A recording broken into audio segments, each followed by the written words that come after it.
Good evening, Madam President. Madam President, I do want to address the budget that is now before us. Madam President, I believe at some point earlier this evening, it was said that this budget is a bipartisan budget.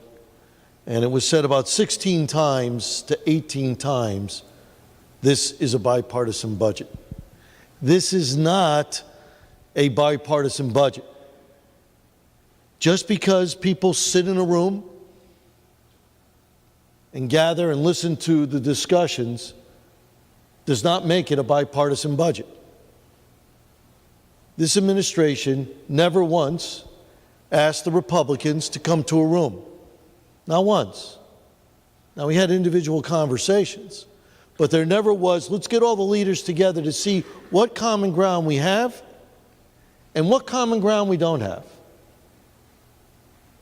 I've been here a fairly decent amount of time, been assistant leader and leader a fairly decent amount of time, and that's the first time I have ever seen that happen. Now, there's been times we've been in a room for about 20 seconds when we found there was no common ground, but at least we got into the room to realize we couldn't get there from here.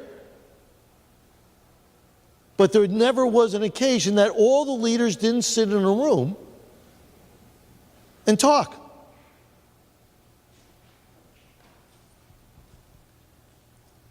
We were never asked. We never knew negotiations were going on. We never knew who were having the conversations with whom.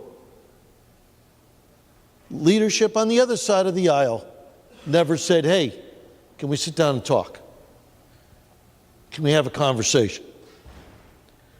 I don't think there's any topic in this building ever, certainly since I've been leader, that I have not said, let's have a conversation about it. And lo and behold, there are many bills that we passed this session and tons before where we thought we had no common ground. We got to the room, had a conversation, and we found common ground. Why not this year? And I think the answer is embedded in the rhetorical question of why didn't the Republicans do a budget?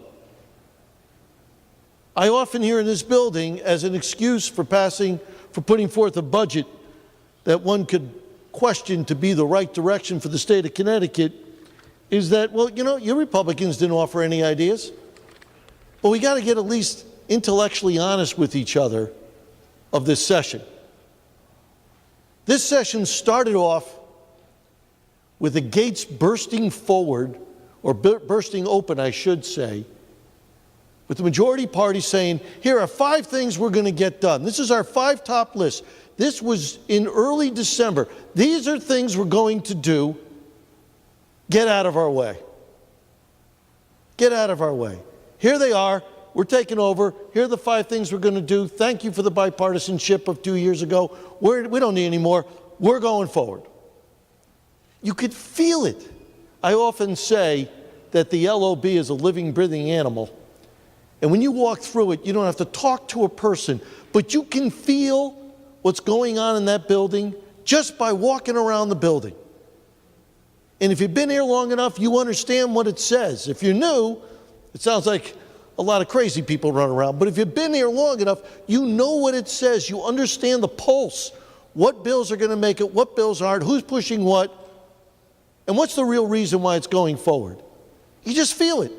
You can feel it in this chamber too, by the way, but at the time it was the LOB. And it was, we are going forward with this agenda, with these 5 things, the top 5, get out of our way. We knew that there was no way that we could put a budget that this other side of the aisle would even have a conversation with if it didn't include paid family leave in the manner of which the other side of the aisle wanted to do paid family leave. We put up an alternative. We put up an alternative. Not that we're against it, but there wasn't even a conversation. In fact, I will say I reached out to many leaders in this building and the executive branch saying, before you go public, can we have a conversation about paid family leave? Can we sit down and talk about where we are on paid family leave? Because maybe we can find some common ground. Yeah, I'll get back to you. I didn't do it just once. I didn't do it just twice. I didn't do it just 3 times. If I didn't do it 4 or 5 times, I'd be lying.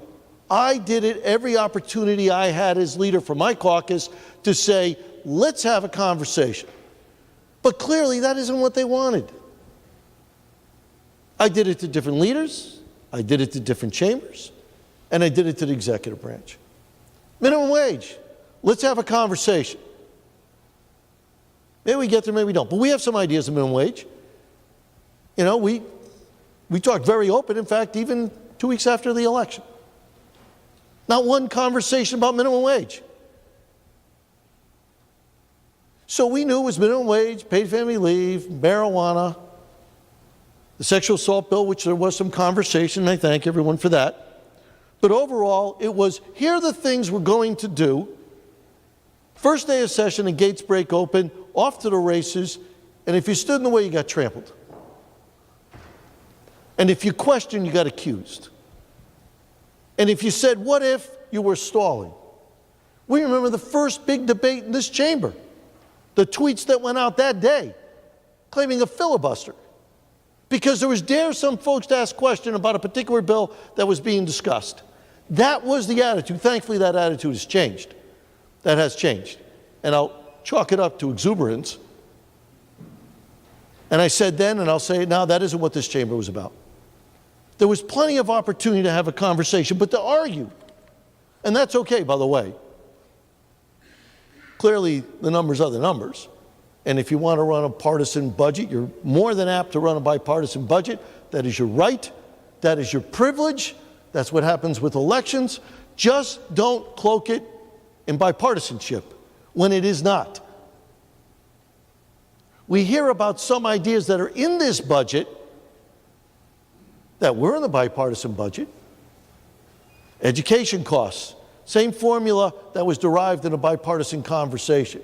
No tax on Social Security, decreasing tax on pensions. Those are caps. Those are all things I just heard talked about tonight that were part of the bipartisan budget. And those are good things to keep, and I'm glad you kept them. But you then can't circle the whole budget with policies, ideas, and revenue increases that go in an opposite direction of the core of what our bipartisan budget was about.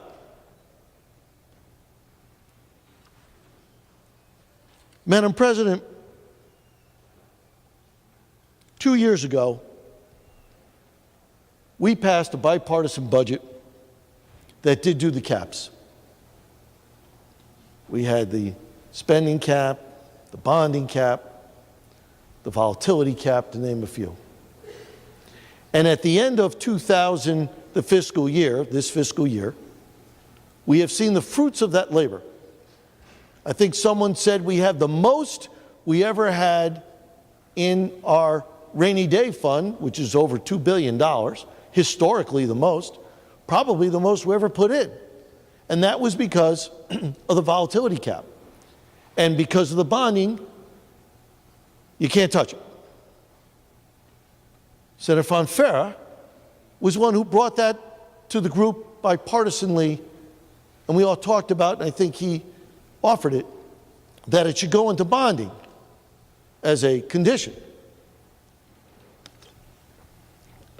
We put it into bonding with the other caps for one reason and one reason only. If you put it into the bonding, we can't touch it.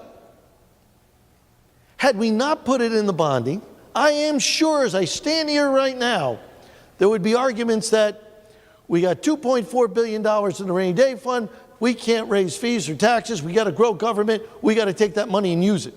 But because it's in the covenants and you can't get around it, you can't touch it. However, we can touch the surplus.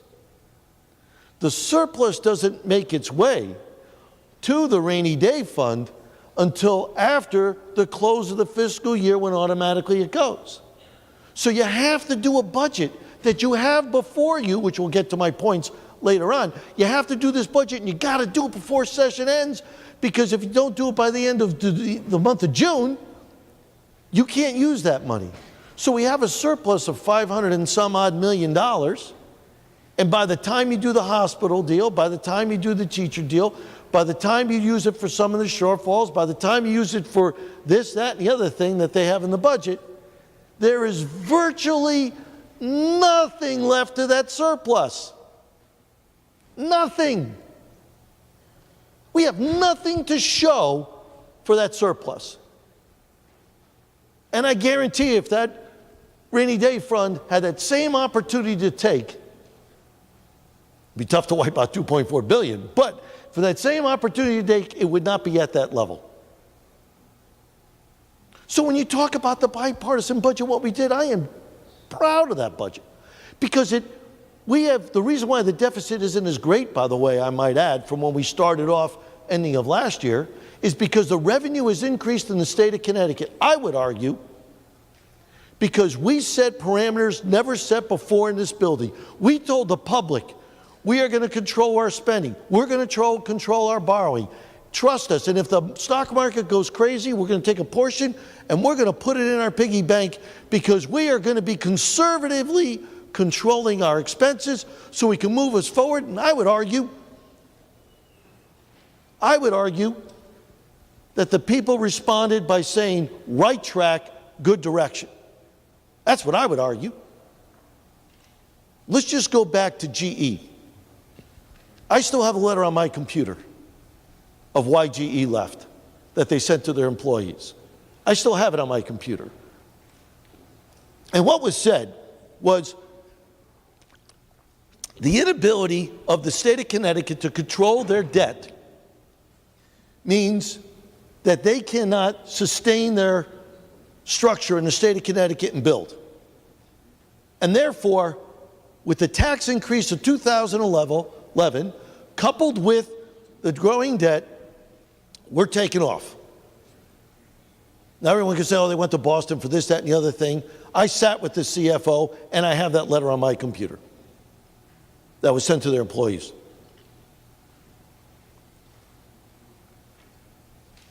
What we did in this budget, which I'll get to in a little bit, is play exactly to the reason why GE left. Exactly the reason why GE left.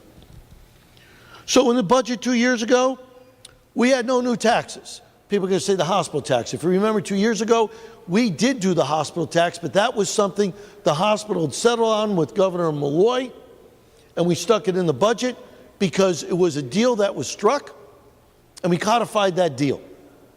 Everybody was happy. You take that out, there was no real new taxes. There were some fees, okay, I'll give you that. There were no real new taxes.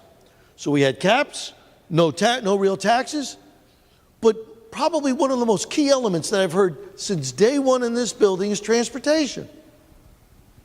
We took a new car sales tax that went to the general fund, and we said, let's make a commitment to the transportation fund. Every year, let's put a little bit more, a little bit more, a little bit more, a little bit more, till we transfer all the new car sales tax to transportation fund. What did that do? That made the transportation fund solvent. What else did that do? We have to show the federal government in October and November that for the next 5 years, our transportation fund is solvent, and if we can do that, we get our federal funding. So we guarantee the future for our state. Then we had prioritized progress that in our bipartisan budget, we took $250 million and we stuck it in transportation. So we had funding immediately, so much money that DOT was so surprised they couldn't even barely use it all because they were ramping up to get there. And when Governor Lamont went to go take it away in his budget, they said, you're going to crucify us. So what happened in this budget? $850 million. That's at least $150 million short of what DOT says they need just to keep pace and not do new projects. Just LOSUP and town road aid and repairs. Now think about that for a second. We talked about the lockbox that also was just voted on, and we said we got to put this lockbox in place, and we're going to put the money in the lockbox. That's what we told the people, and they voted for it. In that same budget, we said we're going to put this new car sales tax in. This budget diverts that new car sales tax money and says, don't put it in the STF. It reminds me, and then we talk about tolls, trust me on tolls. It reminds me of that old advertisement when the NFL coach comes out, playoffs, playoffs, you're talking playoffs? After this, you're saying tolls? You're talking tolls? How can you be trusted on tolls when you make a promise that you're not going to divert the funds in the very same year that you made the promise you're not going to divert the funds? You divert the funds to the detriment of the transportation fund. And oh, by the way, when you're diverting those funds and you're taking out more, because originally it was $750 in terms of bonding, you're taking out $850, you have now taken that STF, this transportation fund, and you've put it in a very vulnerable position in 2024, 2025, to the point that it will be a crisis. Self-imposed crisis, but it will be a crisis. The other thing that our bipartisan budget did was use real numbers, and it balanced. It balanced. This budget before us, as we'll get to, has gimmicks. This budget's out of balance. This budget wipes out the surplus. This budget creates taxes. This budget creates laps that don't exist. And probably, at least in my view, the most egregious part of this budget is there's 63 new laws put into this budget. When I say new laws, where you see in our budget, your budget, section so-and-so new. I'm not even telling you that when the section is in and they wipe out a whole section of it, put in new language. I'm talking, it says new sections. 63. 63. And we're going to talk about it. Some of these not only did not have a public hearing, they weren't even bills in the legislature. They were not even bills in the legislature. They were not even ideas that chairmen of committees even knew existed, let alone the public, because they didn't exist. And we threw them in a budget. Why? Because you could. And just because you could doesn't mean you should. That's what drives me nuts. I've seen implementers before, and I've been up here ranting about implementers before, about bills that died. Sure, they've been in there. But to do ones that never had a public hearing, do ones that never even showed up as a proposed bill. Somebody said you're going to mention the one-party rule, and I guess that would be the time I'd mention the existence of a one-party rule. Madam President, when we talk about different pieces of legislation, we have in here 20 pages establishing the Municipal Redevelopment Authority, a quasi-public agency, brand new, $500,000 in 20 and $500,000 in 21.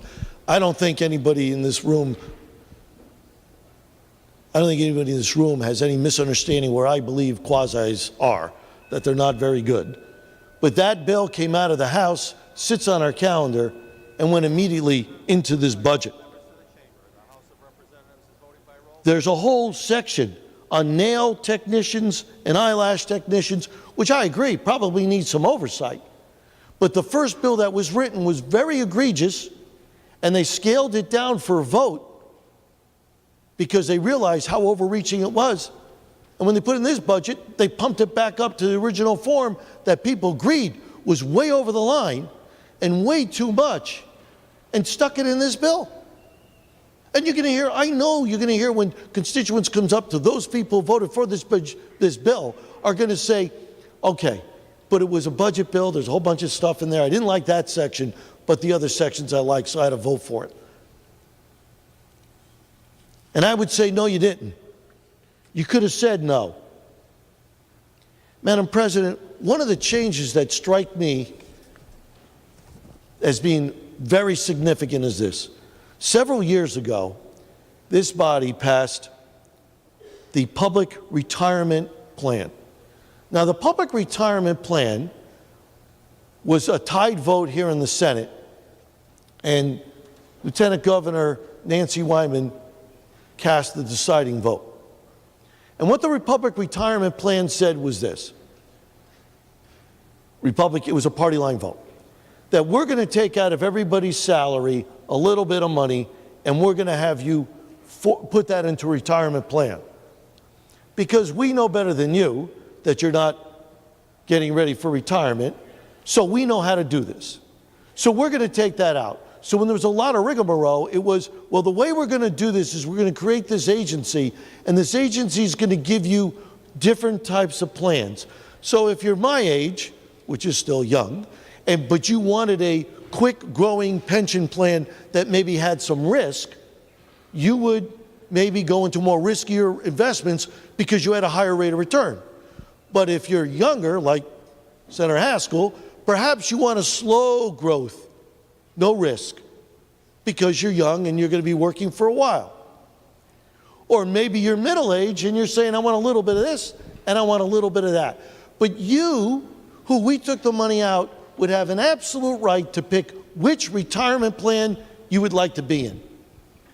In this budget, you have voted in this budget to say, no, we're taking the money out of your wallet, out of your paycheck, we're going to invest it the way we want to, in the manner we prescribed, and you have to deal with it. You have no say, no pick, no option, no discretion. We will tell you one plan fits all, and you have no rights. That isn't how that bill was passed. Even those who voted for it in this chamber, that isn't how that bill was passed. That wasn't the idea, and there was no bill brought forth to any committee to address this, and clearly, therefore, no public hearing.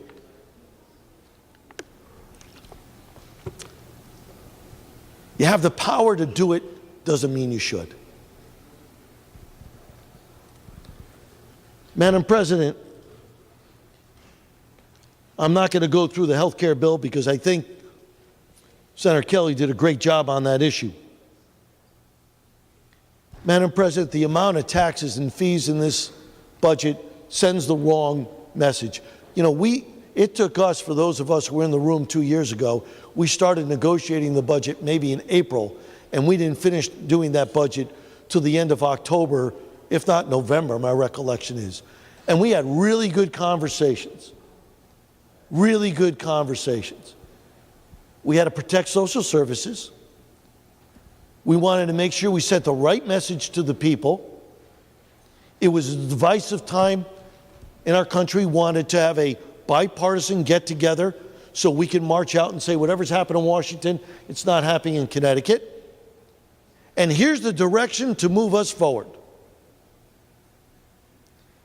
That did not happen this time.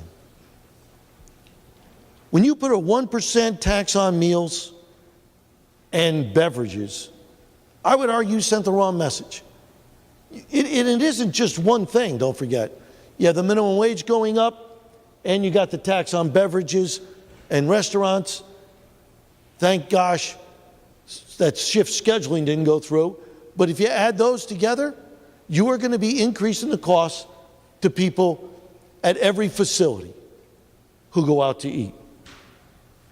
If you get a soda at a restaurant, just a soda, you're going to be charged more.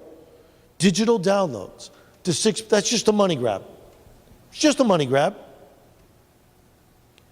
We think plastic bags, as Senator Kissel was talking about, are so awful that rather than ban them, we got to tax them.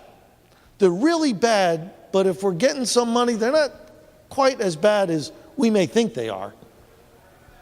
You know, they're sort of bad, but wait against some revenue, I can live with them for a couple of years. We could ban them in a year, but that doesn't balance the budget. So we'll just charge you for it because it's easier than doing that. Share a ride. Lyft and Uber, I don't know what else is out there. We did 25 cents a ride. We broke that bubble. We had great discussions whether we should do this. And we said, all right, let's do it. But just like this legislature does, and it would do with tolls, is we'll raise it 5 cents. I guarantee if there were tolls on the road, we would see a couple of pennies to 5 cents increase per mile on tolls, and people would say, well, I don't like it, but it was in the budget. I had to vote for the budget. I didn't like that piece, though. So we go up 5 cents on the toll, on the ride sharing. Same thing with vehicle trade-in. We said, all right, let's put $300 for vehicle trade-in, the bipartisan budget. Let's throw it in there. Once you break that bubble, 300 is 500. What's another couple $100? It's in there. They're going to gripe about it anyway, so make it go up to $100. Half the people won't even know till it happens. Then we're going to go up on dry cleaning. Then we're going to go up on design services. Then we're going to make sure people leave this state, leave their wallets. Then we're going to go up on cigarettes. Then we're going to go up on alcohol.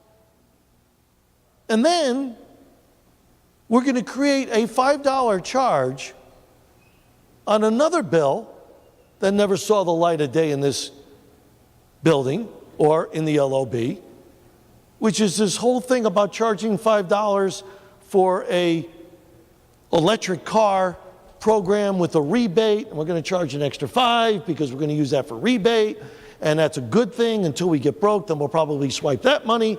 But the point is, none of that ever made its way in any public hearing. There was never a public hearing on it. And I guarantee 2 years from now, when that money is in there, we'll say, well, you know, the federal government did their rebate program. We don't need it as much. Let's just take a couple bucks out of it and reduce the rebate. So we don't have to raise taxes. We'll just take it out of that fund, like we did the banking fund in this document.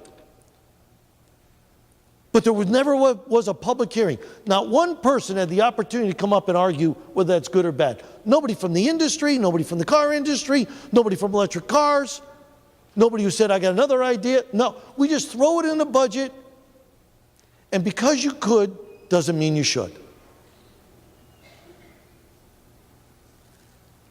Then, after all the tricks are done, after every pocket is turned inside out, after every little ounce of juice we could squeeze, there's a realization that we've run out of places to grab money. We just can't find it. But we are short $50 million in year 2. We can't find it, the budget says. We don't know where it's going to come from. So let's come up with an idea. I got it. Let's tell the OPM secretary to scour every agency, every place we can get a fee, and come back and report to us that she found $50 million. There's not even enough there for this body who put this budget together to find it. We got to go tell somebody, go look under every nook and cranny, under every rock to find out how we can squeeze out $50 million because we are out of ideas to raise revenue. Really? Really? That's where we are now? That we're going to put in a budget? You know what? We got to get this puppy out of here. Go find the $50 million. Let us know when you find it, and then we'll enact it.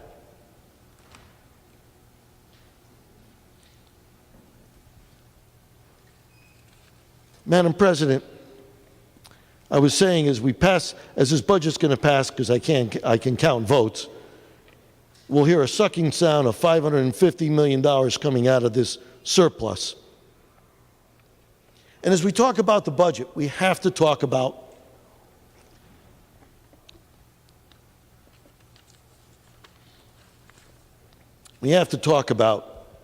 an issue that I said for the last 3 months was going to be pretty much an I told you so moment. And what I mean by that, Madam President, are the social services. I said to this body every time we approved the union contract to the tune of $100 million, well, $90 million, that if we don't raise SAGA and TANF and the disabled, and we don't give them money so that the aid to the blind has a $9,000 less money and the aid to the disabled is $1.1 $4.47 million. And TANF, the poorest of the poor, $4.2 million. Saga, $1 million, for a total of $7 million.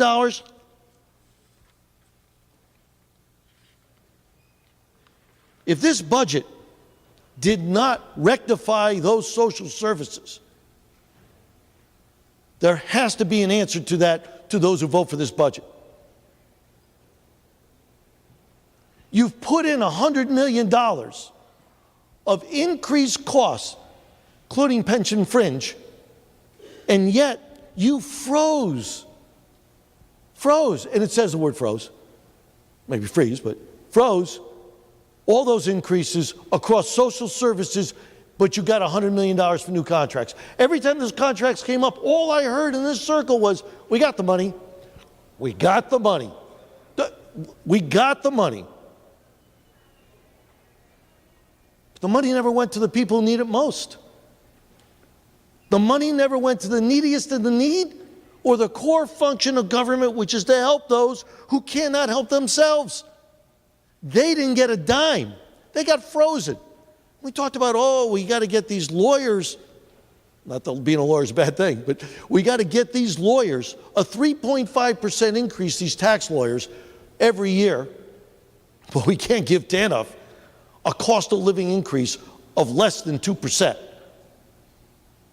We got to get people making $100,000 plus 3.5% plus their health benefits,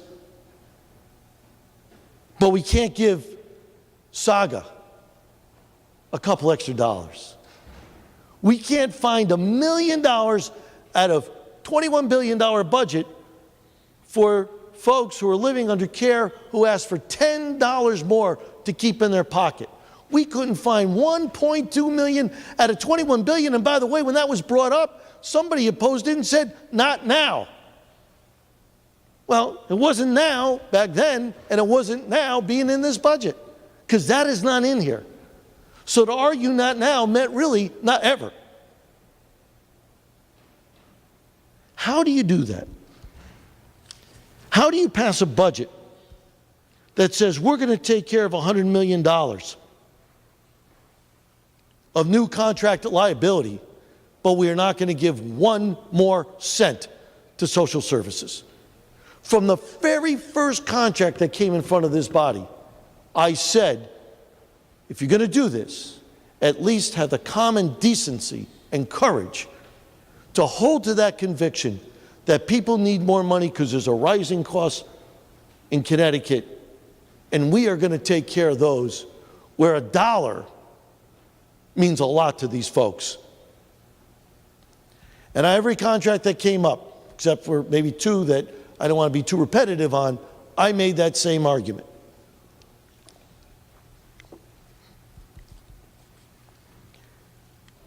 Madam President, while we're on that topic, let's talk about the savings in this budget that's under the word lapse. And what lapse means is that there's an anticipated savings from the deal made with the unions. Now there's three deals here, so let's break them down.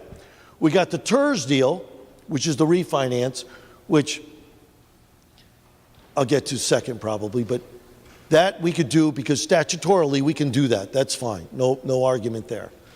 Then we've got the savings with respect to Smart Shopper, which is a savings that arguably a willing party, and a willing party being the unions in the state, could agree that they will use other doctors in other locales to keep the cost down. And that apparently happened in this case. Although I'm not 100% certain, it's not something I am challenging. The third one is the refinance of the pension plan under SERS. Not TERS, but SERS. Under SERS, we have a contract with the unions, and the contract says we are going to make these payments for the pension plan, and it's laid out. That is a signed agreement between us and the unions. The only way you can change that agreement is if the unions agree to change that agreement, number one, the rank and file vote to change that agreement, number two, the state of Connecticut through the executive branch negotiates that change, number three, and the final step is we approve that resolution that changes that contract. For those of us who were here in the Senate in 2017, it's exactly what happened when the same contract was renegotiated in 2017. Governor Malloy negotiated the deal during the fall. In December, it was submitted to the clerk's office here in the Senate. It was voted on by the rank and file. In February, first week of February, 17-17 tie. 17-17 tie with 2 vacant seats. Lieutenant Governor voted to break the tie, and the deal was done. None of that has happened. I'm going to repeat that. None of that has happened. There's been no agreement. There's been no memorandum. We haven't voted on it. It doesn't exist.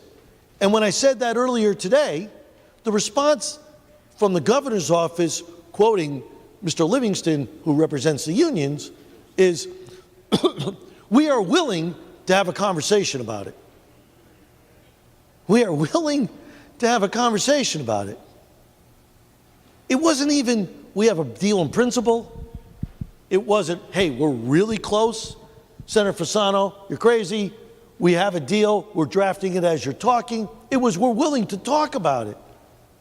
That's about as far away from a deal than you can get. That's as far away as you can get, to the point that it is an idea that's floating out there without any conversations. I asked the executive branch to give me letters or excuse me, emails, and I couldn't get any because it's just conversation. But it's in the budget. Now, earlier today, I made a motion that shouldn't be before us, and the reason why I made that motion is because there is a constitutional requirement that we pass a balanced budget. There is a constitutional requirement that the governor signs a balanced budget. By definition, this budget is not balanced. Now, Senator Looney made a correct motion to argue the constitutionality of any law in front of this chamber is not a subject matter for this chamber and must be properly brought to the courts. Otherwise, you may argue that any law is not constitutional, and we are not constitutional authority people. So that was an improper motion for which I concur with the ruling of the chair. But nevertheless, make no mistake, the budget that is before you does not balance, admittingly by the unions, does not have a deal to balance, and you are short. You are short almost $400 million. That's short by a long shot. That paragraph in there saying the secretary better find 50 million is going to need a 4 in front of that 50. You are short by a long shot. This isn't and shouldn't be before us.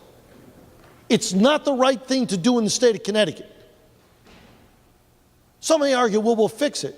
What does that mean? Look, you want to find $2 million? I'm with you. You want to find $10 million? I can get there. You want to find $450 million when you had the secretary saying you got to already find $50 million in the second year? You've bled it dry. There is no $450 million to find. So why are we rushing a budget that's out of balance, that doesn't have a union agreement, that doesn't say what it's supposed to do, which is we are going to get the savings from the unions, when we know that's not true? What possibly could be the rationale for taking the state of Connecticut and asking this legislature, this chamber, to vote for a budget that's completely out of balance? We have to get it done before the end of session? What, like we never had a budget that went past the end of session? So we could sit there and say, we passed a budget before the end of session, look how good we are? Well, yeah, if you're going to pass a budget that's not a real budget, what difference does it make? Pass anything. In 2011, we had this issue. Some of you may recall. What we had was the following. We had a budget. There was a union deal on the table. Everyone thought that that was going to get passed by a union vote. We were going to vote right after that vote for a budget. That union deal fell through.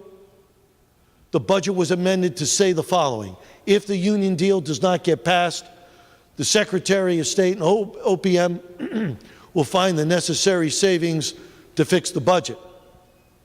And there was a lawsuit on it after it was passed, and the court dismissed the lawsuit for two reasons. One, it's an ongoing budget process because the budget itself said it's an ongoing budget process, so it was premature.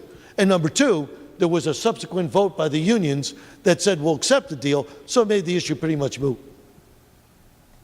We don't have any of that language in this budget. There is no contingency language to say if we don't have a union deal, then here's the process we'll go through. It assumes a savings that doesn't exist. And then people wonder why we're in trouble. Then people wonder why can't Connecticut get their act together? Madam President, that annoys me to an end, because if we believe in the institution and we believe in the obligation we have sitting in this seat, Republican or Democrat, at the very least you owe an obligation to the state and the people who live in it to do a balanced budget. Now, if you're off a couple bucks because your estimates are off, mea culpa. And we may argue you're a little aggressive here and a little underestimating the expense there. Fair game. But when it doesn't exist, how do you say it's okay? How do you say we did our job as fiduciaries? How do you look people in the face and say, yeah, no, this puppy's good. We're going to do well with this budget.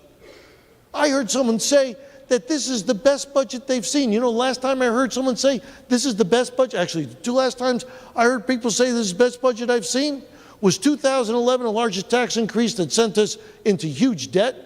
And the second time was the budget that came in front of this chamber that couldn't even get a vote.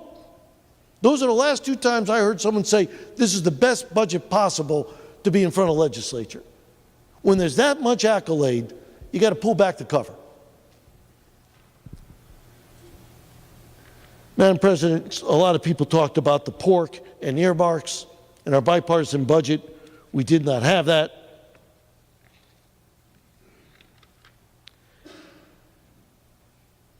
Madam President, I'm going to wrap up at this point and say the following.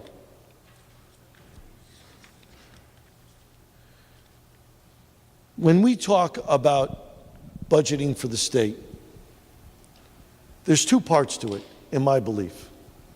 One, we got to do the numbers part because the numbers matter, right? We got to balance. Second thing, we got to have a vision. And the third thing is, budget's about priorities. That's all it is. What are the priorities of this state? Arguably, what is the priority of the Senate that represents the state? I would argue nothing is more of a priority than social services. Mental health, drug addiction, disabled adults, the elderly, TANF, SAGA. Those are core functions of government because those are the people that need help.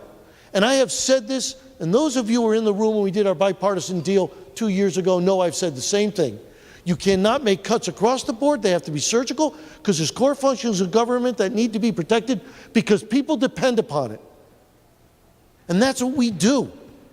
People are allowed to depend upon us to help them.